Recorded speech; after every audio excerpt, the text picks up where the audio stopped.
रमाच्या ओटीपोटात पहाटेपासूनच वेदना होत होत्या. कंबरही दुखत होती. शिवाय मळमळल्यासारखं होत होतं. प्रांतविधी उरकल्यावर बरं वाटेल असे मनातल्या मनात म्हणत उठली. पाहते तर काय, संपूर्ण बिछाना रक्ताने माखला होता. ती जोरात किंचाळली, आई गं, सासूबाई बघा ना, कसं रक्ताचे ओघळ येत आहेत हो. तिचा रडवेला आवाज ऐकून तिच्या सासूबाई आणि नणंदबाई धावत आल्या. आल्यावर तिथली एकूण परिस्थिती पाहून त्यांच्या लक्षात सारं आलं. रमाला न्हाणं आलं होतं. रमाबाई, आता इकडून तिकडे तिकडून इकडे धावायचं नाही हो. या 4 दिवसात देवाकडे जायचं नाही. ओसरीवरच्या खोलीतच राहायचं. तुम्हाला नोकरमंडळी जे खाण्यास आणून देतील ते खायचं. आपलं ताट पेला धुवून पुसून तिथेच ठेवायचं आणि हो, कुणालाही शिवायचं नाही. तिच्या सासूबाईंनी कापड कसं घ्यायचं यासह नीट सगळं समजावून सांगितलं होतं. एरवी रमा त्या विशेष खोलीत कंटाळली असती, पण कोणतीच जखम झाली नव्हती आणि रक्त मात्र येत होतं. पहिल्यांदाच रक्त बघून ती घाबरली होती. ओटीपोटात वेदनाही होत होत्या, त्यामुळे ती शांतपणे त्या खोलीत पडून होती. त्यामुळे तिच्या वेदना काही प्रमाणात का होईना तिला कमी जाणवत होत्या. सखी गं मैत्रिणी, तुला न्हाणं आलं. भातुकलीचा खेळ संपला, तुला न्हाणं आलं. संसार सुरू होणार तुझा, तुला न्हाणं आलं. सगळ्या बायकांनी झोपाळ्याभोवती घोळका केला होता. रमाला पहिल्यांदाच न्हाणं आलं होतं. आज 4था दिवस. ती आता सर्वार्थाने सक्षम झाली होती. म्हणूनच रमाचं कोडकौतुक चालू होतं. तिला छान सजवलं होतं. हिरव्यागार रंगाचे 9वारी पातळ केसांचा सुंदर आंबाडा, त्यावर अबोलीची वेणी, नाकात नथ, गळाभर दागदागिने. रमा एखाद्या अप्सरासारखी सुंदर दिसत होती. घरी आज तिच्या आवडीचे पदार्थ केले होते. तिची 5 सुवासिनींनी ओटी भरली होती. तिला गोडधोड पदार्थ भरवले जात होते. रमा 9 वर्षाची असताना तिचं लग्न तिच्यापेक्षा वयाने चौपट असलेल्या 37 वर्षाच्या श्रीधरपंतांशी लावण्यात आलं होतं. भातुकली संपते न संपते तोवर रमाई झाली होती. रमाबाई, श्रीधरपंतांच्या आधीच्या पत्नीच्या 2 मुलांची जबाबदारी आता तुमच्यावर आहे हो. त्यांना काय हवं नको ते तुम्ही पाहायचं. सासूबाईंनी रमाला शशिकांत व निशिकांतची ओळख करून दिली. श्रीधरपंतांची आधीची बायको कसल्याच्या आजाराने ग्रस्त होती. त्यातच तिने देह सोडला होता. रमाबाई, आजपासून तुम्ही तुमच्या आहोंच्या खोलीत झोपायचं बरं का. रमाच्या सासूबाईंनी तिला सूचना केली. तशी रमेला श्रीधरपंतांची भीतीच वाटायची, कारण ते शिस्तप्रिय होते. जरासं काही चुकलं की तरी खूप रागवायचे. पण सासूबाईंनी आज्ञा केली होती ना, ती पाळणं भागच होतं. अहो, मी येऊ का आत? रमाने घाबरतच विचारलं. तुम्ही काय करता इथे? जा बघू इथून आणि आपल्या खोलीत जाऊन निजा. डोळ्यावरच्या चष्म्यातून रागातच पाहत भुवया उंचावून पंत खेकसले. त्यांच्या ओरडण्याने रमा दचकलीच आणि तिने भरून आणलेला तांब्या पेला तिच्या हातून निसटला आणि सगळीकडे पाणी पाणी झालं. पंतांनी पुन्हा एकदा रागाने लालबुंद होऊन तिच्याकडे पाहिलं. आवरा ते भरभर बेंद्र्या कुठल्या आणि निघा. घाईघाईतच रमाने जवळच असलेल्या केरसुणीने पाणी बाहेर घालवण्याचा केविलवाणा प्रयत्न केला. असे करत असताना तिची होणारी लगबग पंत एकटक पाहत होते. रमाकडे पहिल्यांदाच ते असे निरखून पाहत होते. ती खूप सुंदर दिसत होती. नुकतीच वयात आल्याने आकर्षकही दिसत होती. पंतांची बायको जाऊन बरीच वर्ष लोटली होती. आज पहिल्यांदाच त्यांना इतर स्त्रीबद्दल आकर्षण वाटत होते. त्यात वावगे ते काय होतं. ती स्त्री दुसरी तिसरी कोणी नसून त्यांची अर्धांगिनी होती. रमाला आता जाऊन कवेत घ्यावं असं त्यांना वाटू लागलं. इतकी वर्ष कठोर झालेल्या त्यांच्या हृदयाला रमाचे बालिश वागणं पाझर फोडत होतं. ते हळूच रमाच्या जवळ गेले. तिच्या हातातील केरसुणी बाजूला ठेवली. तिचा हात हातात घेतला आणि तिला आपल्यासोबत पलंगावर बसवले. रमाला पंतांचा हा स्पर्श हवाहवासा वाटत होता. खिडकीतून येणारा मंद वारा रमाच्या केसांच्या बटांशी खेळत होता. त्यांनी हळुवारपणे रमाचे केस बाजूला सारले. तिच्या कपाळावर आपले टेकवले. इश्श, अहो हे काय करताय? रमा लाजून चूरचूर झाली आणि पलंगावरून उठून उभी राहिली. तिला पकडण्यासाठी पंत पटकन उठले आणि आई गं म्हणत धपकन जमिनीवर कोसळले. त्यांच्या छातीत जोरात कळ आली होती. रमाला काहीच कळेना काय झालं. तिने सासूबाईंना, मामाजींना हाक मारली. अहो उठा ना, काय होतंय तुम्हाला? मी पाणी आणू का? रमाला काहीच सुचेना. सगळे धावत आले. कोणीतरी पटकन वैद्यबुवांना बोलावणं धाडलं. वैद्यबुवा येईस्तोवर सगळा खेळ संपला होता. त्यांनी हृदयविकाराचा झटका आल्याचे सांगितलं. रमाचा संसार सुरू होण्याआधीच संपला होता. केशवपन करण्यास न्हावी आला होता. गावातील काही मंडळीही त्याच्याबरोबर होती. रमा आपले केस कापून टाकले. टक्कल करणार म्हणून घाबरून स्वतःच्या खोलीत दार लावून रडत बसली होती. ती बाहेर येण्यास तयार नव्हती. परंतु रमाचे सासरेबुवा म्हणाले, आम्ही काही झाले तरी कुणालाही रमाबाईंच्या केसाला हात लावू देणार नाही. यासाठी मग सर्वांशी संबंध तुटले तरीच बेहत्तर. रमा खोलीतून सारे ऐकत होती. तिला हायसं वाटलं. या दरम्यान तिचे आई वडील भेटण्यास आले होते. आम्ही रमाला आमच्या सोबत घरी घेऊन जातो. तिथे तिला बरं वाटेल. रमाचे वडील तिच्या सासऱ्यांना म्हणाले. नाही नको, आता रमाबाई आमची जबाबदारी आहे. हे त्यांचं हक्काचं घर आहे. शिवाय तुमच्या पश्चात त्यांचा सांभाळ कोण करील हा प्रश्न आहेच. तरीही त्यांची इच्छा काय आहे हे देखील विचारून घ्यावे. रमाच्या आईने तिला हृदयाशी कवटाळले. रमा आईच्या कुशीत शिरून खूप मनसोक्त रडली. आईने तिला आपल्यासोबत चालावयास सांगितलं, पण रमा त्यासाठी तयार झाली नाही. तिच्या आईने तिची खूप समजूत काढली, पण रमाने आपण सासरीच राहणार असल्याचं निक्षून सांगितलं. पुढे काय तिच्यासमोर मोठे प्रश्नचिन्ह उभे होते. बघता बघता 10 वर्षे निघून गेली. रमाने पंतांच्या दोन्ही मुलांचा आई म्हणून सांभाळ केला होता. रमाच्या सासूबाईंनाही मुलांच्या जाण्याचं दुःख पचवता आलं नव्हतं. सतत आजारी असायच्या. 2 वर्षात त्याही देवाघरी गेल्या होत्या. रमा 25शीत आली होती, तर तिची दोन्ही मुलं 14 व 15 वर्षाची झाली होती. साहजिकच त्यांच्या विवाहाची गडबड सुरू होती. आपण असेपर्यंत या जबाबदारीतून मोकळं व्हायचं ह्या हेतूने तिच्या सासरेबुवांनी दोघांचीही एका मांडवात लग्न उरकली. मुलं रमाच्या आज्ञेत होती. तिचा मान राखायची. दोन्ही सुना गोड होत्या. थोरली सून शैलजा 14 वर्षाची होती. वयात आली होती. समंजस होती. तोपर्यंत शिक्षणाची गंगा खेड्यापाड्यातील लोकांपर्यंत पोचली होती. शिक्षणाने लोकांची वैचारिक पातळी उंचावली होती. शैलजा सुशिक्षित होती. सुस्वभावी. चांगल्या वाईटाची तिला जाण होती.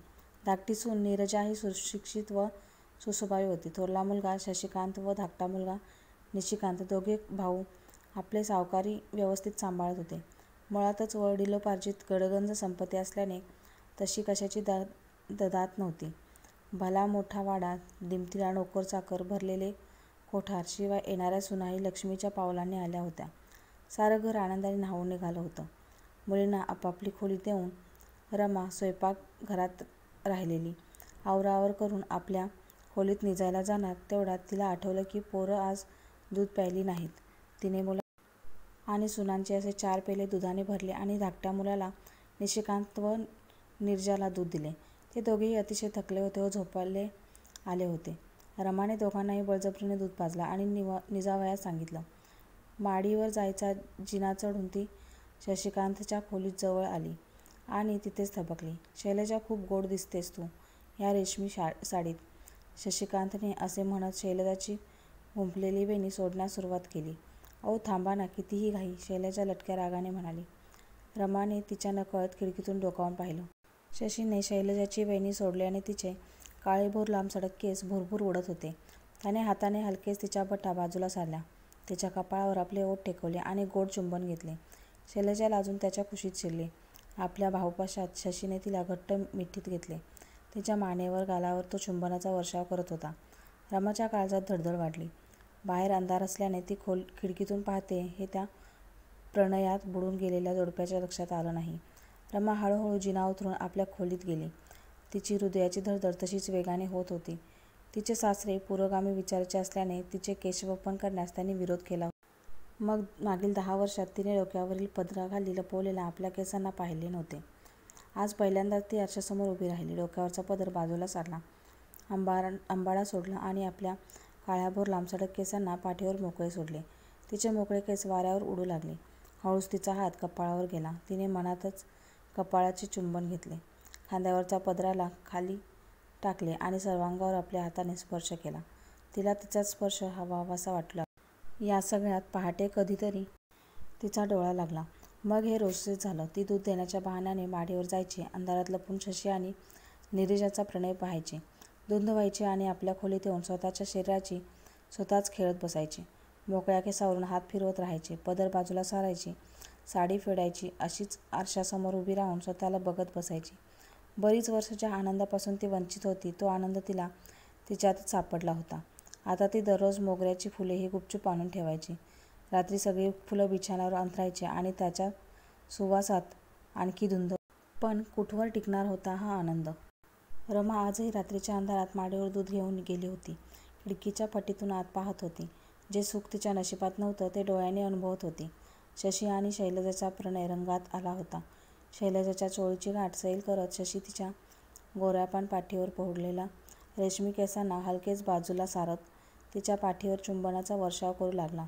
तिच्या चोळीत लपलेल्या ओरजांना त्याने मोकळं केलं. आपल्या हाताने गुलाबांच्या पाकळ्यांना कुस्करावं तसं त्यांना कुस्करू लागला. शैलजाची हृदयाची गती वाढली होती. तिने अतिशय वेगात शशीला मिठी मारली आणि अचानक तिचं लक्ष खिडकीत उभे असलेल्या रमाईकडे गेलं.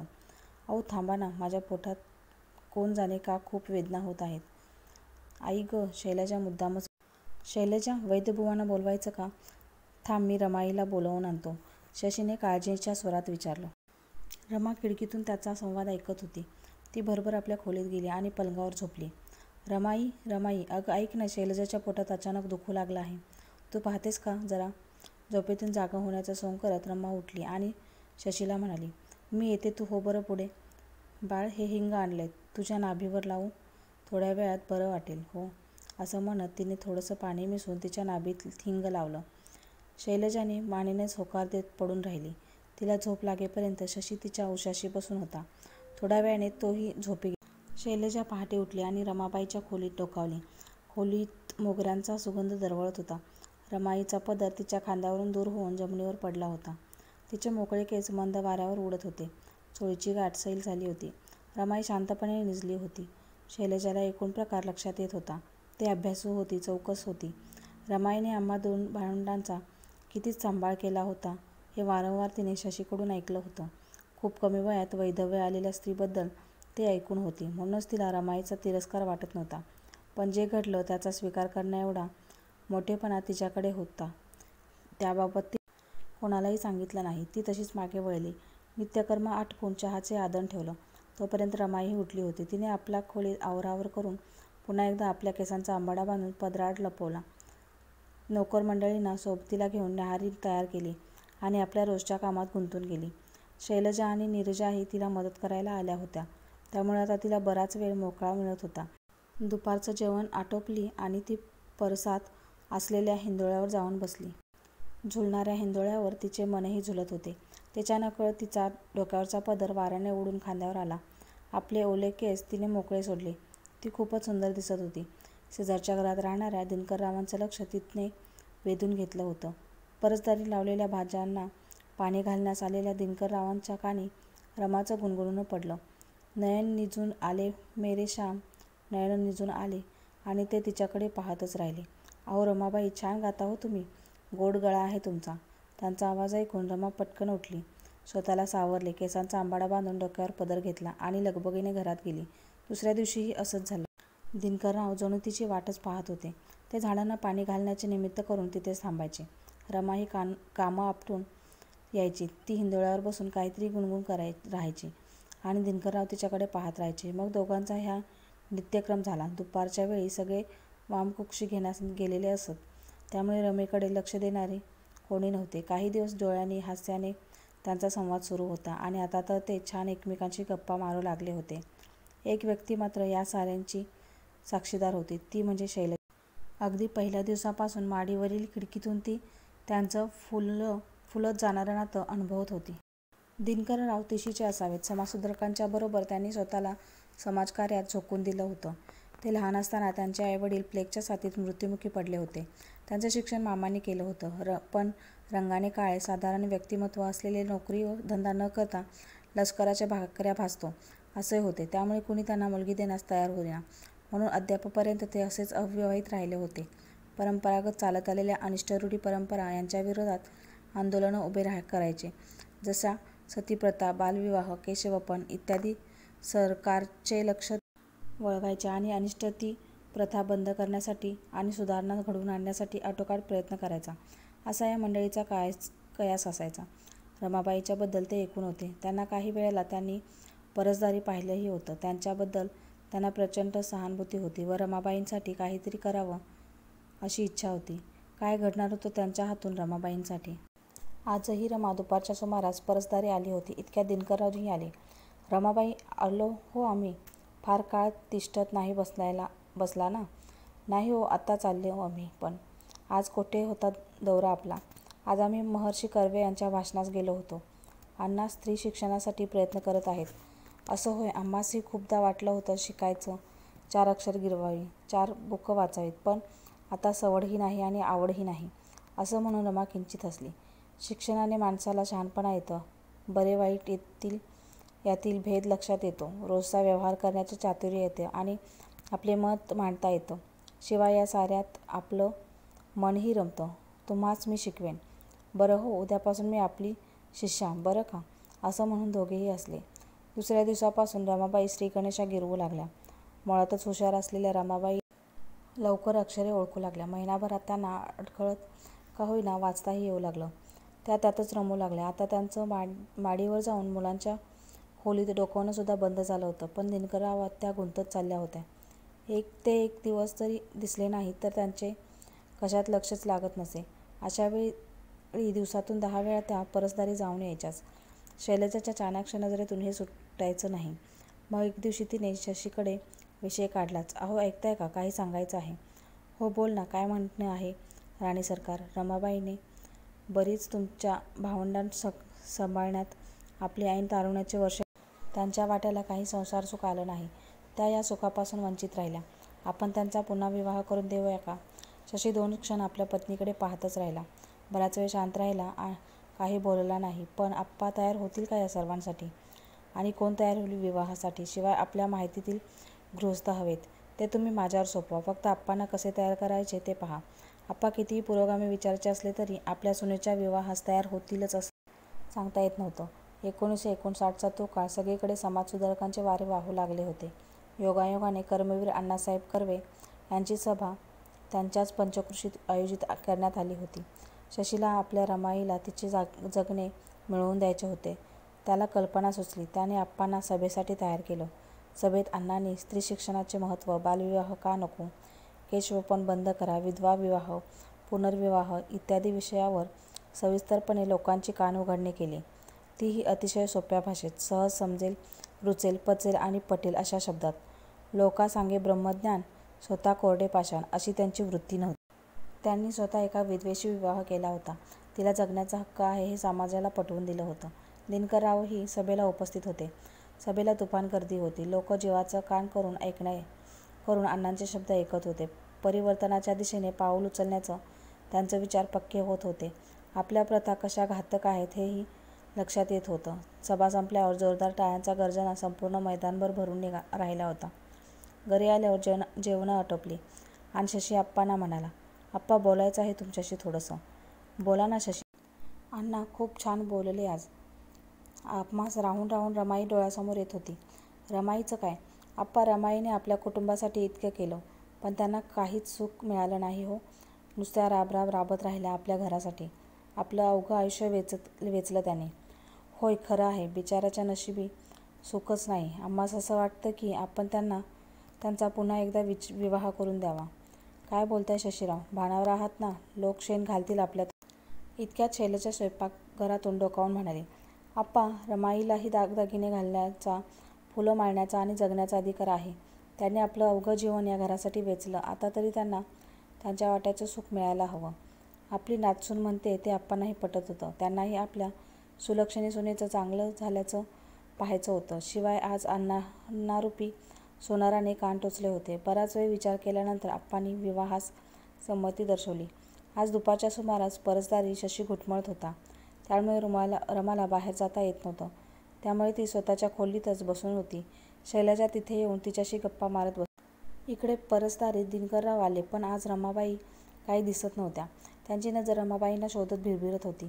ते आल्याचे शशीने पाहिलं आणि त्यांना म्हणाला, काका, थोडं बोलायचं होतं आपल्याशी. बोला, काय म्हणताय शशीराव? रमाईबद्दल बोलायचं होतं काका. कोणतेही आढेवेढे न घेता शशी पटकन म्हणाला, काका, तुम्ही लग्न कराल आमच्या रमाईशी? दिनकरराव आश्चर्यचकित झाले. त्यांच्यासाठी हा अनपेक्षित सुखद धक्का होता. क्षणाचाही विलंब न लावता ते लगेच उत्तरले, हो.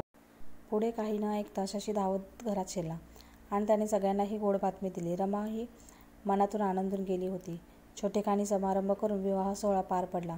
रमा एका सासरहून आपल्या दुसऱ्या सासरी आली. दुधाचा पेला घेऊन ती दिनकररावांच्या खोलीत गेली. दिनकररावांनी बिछाण्यावर मोगऱ्यांची फुले पसरवली होती. रमा येताच त्यांनी दुधाचा पेला आधी रमेच्या ओठी लावला. अर्धा पेला दूध संपवल्यावर उरलेले दूध स्वतः प्यायले. रमाला जवळ बसवले. तिचा आंबाडा सोडला. रमाचे मोकळे केस वाऱ्यावर उडू लागले होते. त्यांनी अलगद तिच्या बटा हाताने दूर करत तिच्या ओठावर ओठ टेकवले. रमाच्या तोंडून नकळत निघाले, इश्श. तिच्या पोटात अचानक गोळा उठला. अंग थरथरत होते. दिनकररावांनी आता तिच्या पदराला खांद्यावरून हलकेच खाली टाकले. तिच्या कपाळावर मानेवर चुंबनाचा वर्षाव सुरू केला. तिच्या चोळीची गाठ सोडली. लुगडं आणि चोळी तिच्या शरीरापासून विलग कधी झालं ते तिलाही कळालं नाही. वर्षानुवर्ष ज्या स्पर्शासाठी ती असुसली होती, आज तिला गवसलं होतं. ती प्रणयात चिंब न्हाऊन निघत होती. मोगऱ्याचा धुंद सुवास दरवळत होता. तिच्या तनामनावर आणि अवघ्या जगण्यावर तृप्तीची एक वेगळीच अनुभूती तिला होत होती आणि तिने त्या आवेगात दिनकररावांना खूप खूप घट्ट मिठी मारली, आयुष्यभरासाठी.